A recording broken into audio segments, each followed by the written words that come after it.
สวัสดีครับพ่อแม่พี่น้องเราพบกันแล้วนะครับกับข่าวพยากรณ์อากาศบริเวณภาคใต้ตะวันออกสำหรับวันเสาร์ที่29มีนาคม2568มาเลยพร้อมๆกันเลยครับว่าอากาศบ้านเราวันนี้ครับเรื่องวันที่ฟ้าแลบนะครับเป็นแผนที่อากาศผิวเผินนะครับจะมีตัวความกดอากาศต่ำนะครับปกคลุมทางประเทศไทยตอนบนนะครับจะมีลมตะวันออกและลมออกเฉียงใต้นะครับปกคลุมภาคใต้และก็อ่าวไทยอยู่ครับ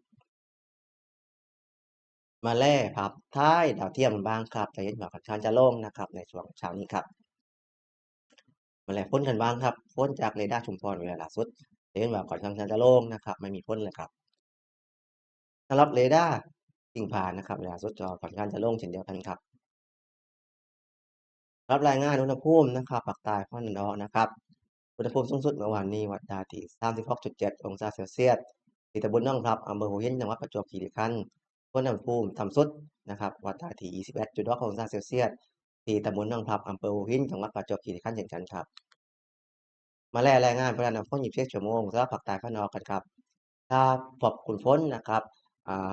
เล็กน้อยถึงกำลังแรงนะครับเป็นแห้งๆนะครับวันฝนสูงสุดได้ที่49.4มิลลิเมตรนะครับที่อำเภอเมืองจังหวัดสงขลาครับมาถึงพยากรณ์อากาศภาคใต้ภาคตะวันออกกันบ้างครับวันนี้ยังคงมีฝนฟ้าหรือฝนฟ้าคะนองนะครับเป็นบางพื้นที่นะครับส่วนใหญ่อยู่ทางตอนล่างของภาคนะครับส่วนใหญ่อยู่ทางเวลาช่วงบ่ายถึงช่วงค่ำครับ ที่สุราษฎร์ธานีนะครับที่10%ของพื้นที่ครับส่วนนครลงไปนะครับอยู่ที่20-30%ของพื้นที่ครับส่วนอุณหภูมิต่ำสุดอยู่ที่21-26องศาเซลเซียสสูงสุดอยู่ที่32-37องศาเซลเซียสและพี่น้องนะครับให้ระมัดระวังท้องฝนฟ้าคะนองนะครับแล้วก็เรื่องของลมกระโชกแรงด้วยครับสำหรับพี่น้องชาวเรือให้หลีกเลี่ยงบริเวณที่มีฝนฟ้าคะนองนะครับคลื่นจะสูงมากกว่าปกติครับ วันแรกคือลมกันบ้างครับคือลมนะครับถ้าตอนบนนะครับตั้งแต่สุราษฎร์ขึ้นไปเป็นลมตะวันออกเฉียงใต้ความเร็วลมอยู่ที่15-30กิโลเมตรต่อชั่วโมงทะเลคลื่นสูงประมาณ1เมตรเป็นฟ้าคะนองกว่าประมาณ2เมตรส่วนนครศรีธรรมราชลงไปเป็นลมตะวันออกความเร็วลมอยู่ที่15-30กิโลเมตรต่อชั่วโมงทะเลคลื่นสูงประมาณ1เมตรนะครับเป็นฟ้าคะนองกว่าประมาณ2เมตรครับ มาถึงประกาศเตือนนะครับทางศูนย์อุตุนิยมวิทยาภาคใต้ภาคตะวันออกเองก็ได้มีประกาศเตือนฉบับที่2เนี่ยนะครับสำหรับเรื่องฝนตกหนักถึงหนักมากนะครับบริเวณภาคใต้ภาคตะวันออกจะมีผลกระทบตั้งแต่วันที่1ถึง3นะครับเนื่องจากบริเวณความกดอากาศสูงและมวลอากาศเย็นกำลังปานกลางจากประเทศจีนนะครับแผ่ลงมาปกคลุมนะครับภาคตะวันออกเฉียงเหนือและประเทศจีนใต้ครับแล้วก็จะมีเรื่องของ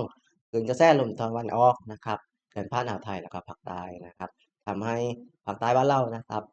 จะมีฝนเพิ่มขึ้นแล้วก็ฝนหนักถึงหนักมากได้ตั้งแต่เพชรบุรีลงมาเลยนะครับมีฝนตั้งแต่1ถึง3นะครับให้พี่น้องระวังนะครับอันตรายที่เกิดจากฝนตกหนักถึงหนักมากแล้วก็ฝนฟ้าคะนองลมกระโชกแรงด้วยครับและพี่น้องชาวเรือนะครับให้ระวังนะครับในการเดินเรือแล้วก็ระวังแล้วก็หลีกเลี่ยงนะครับเรื่องที่มีฝนฟ้าคะนองครับ สำหรับการคาดหมายนะครับ7วันล่วงหน้านะครับ29มีนาคมถึง4เมษายนนี้ครับสำหรับภาคใต้ภาคตะวันออกตอนบนนะครับเพชรบุรีถึงสุราษฎร์ธานีวันนี้นะครับจนถึงวันที่30เองฝนอยู่ที่10-20%ของพื้นที่